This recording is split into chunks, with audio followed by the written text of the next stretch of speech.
Salut à toi, bienvenue dans cette vidéo. Une chose à faire avant d'aller sur la pornographie. Une question à te poser. Deux questions à te poser. Quand t'as envie d'y aller. Déjà, première chose, ne renie pas le fait que t'as envie d'y aller. Genre, ne résiste pas, t'as envie d'y aller. Parce qu'on résiste, on se dit non mais je devrais pas y aller, je devrais pas avoir envie d'y aller parce que t'as vu les conséquences. Si j'ai envie d'y aller malgré les conséquences, ça veut dire que je suis une merde. Non.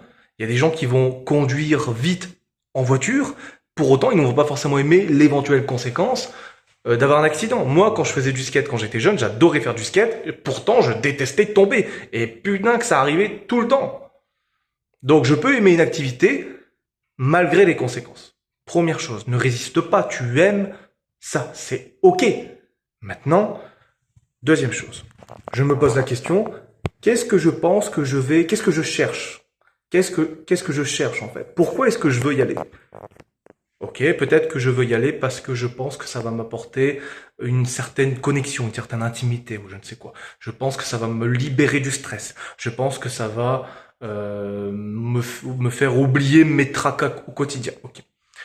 Troisième chose, est-ce que ça va vraiment faire cela? Est-ce que ça va vraiment créer une intimité? Est-ce que ça va vraiment te libérer du stress?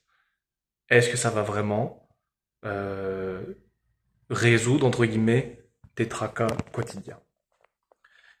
Parfois, il faut faire un face-à-face avec soi-même, sans jugement, juste voir, ne pas mettre sur un piédestal cette activité qu'est la pornographie, de la mettre sur le même pied d'égalité que toutes les autres activités, comme par exemple la nourriture. Par exemple, tu as remarqué que des fois tu manges de la malbouffe et pourtant tu vois quoi, t'es ok avec le fait de manger de la malbouffe. Pourquoi la pornographie ce serait pas pareil? Pourtant, il y a des conséquences pour la malbouffe aussi. C'est juste que nos fables, tout ça, ça nous a un peu niqué la tête, tout ça, parce que ça nous a culpabilisé, etc. Maintenant, comme moi, comme beaucoup de gens, on a envie aussi de maîtriser notre énergie sexuelle, on a envie d'aller vers une femme et non pas un écran. C'est tout à fait normal. Maintenant, il faut pas renier cette partie en toi qui aime ça, mais il faut te poser la question qu'il y a des raisons pour lesquelles tu aimes ça. Et la plupart des raisons sont les mêmes. Combler la solitude, avoir une espèce de distraction qui évite de penser aux problèmes de la vie, évite de se responsabiliser. La plupart du temps, c'est ça, c'est une énorme distraction, la pornographie. C'est juste ça. Donc voilà, c'est vraiment les trois choses éventuellement à faire quand tu as envie d'y aller.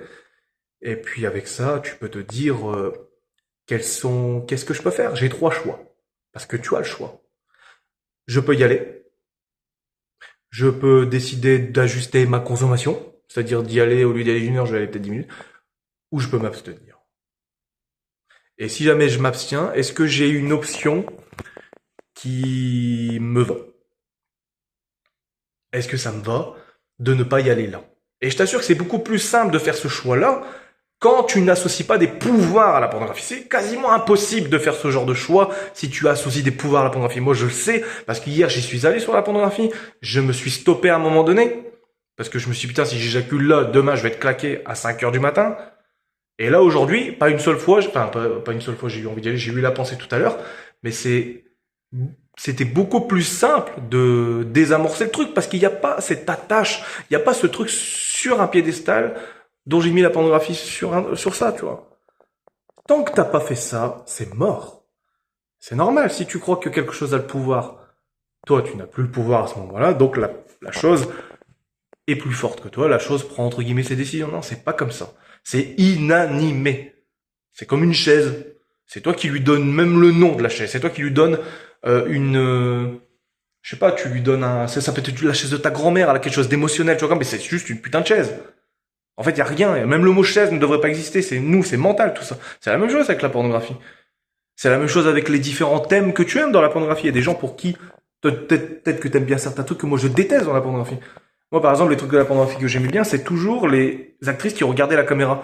Moi, je zappe tous les trucs de sexe quasiment. C'est parce que j'avais besoin d'une sorte de connexion. Mais il y a des gens qui en ont rien à foutre de ça. Tu vois ce que je veux dire? C'est mental, tout ça. Donc voilà, j'espère que cette vidéo t'aura éventuellement aidé. Il faut relaxer et puis il faut se poser des questions. Vraiment, il faut utiliser pour le coup son mental, il faut être très terre à terre et se demander pourquoi on aime ça, etc. Et pourquoi est-ce que ça va vraiment m'apporter les bénéfices que je pense que ça va m'apporter et qu'est-ce que je peux faire? Quelles sont mes options? Parce que le but, pourquoi tu vas là-dessus aussi, pour faire simple, c'est parce que tu veux du bonheur. Donc est-ce que tu as d'autres manières? Est-ce que tu as d'autres options éventuellement qui peuvent t'apporter du bonheur? C'est possible, mais à partir du moment où tu crois que c'est toi qui as le pouvoir et non la pornographie. Donc voilà, je te dis à très très vite pour notre vidéo. Salut à toi.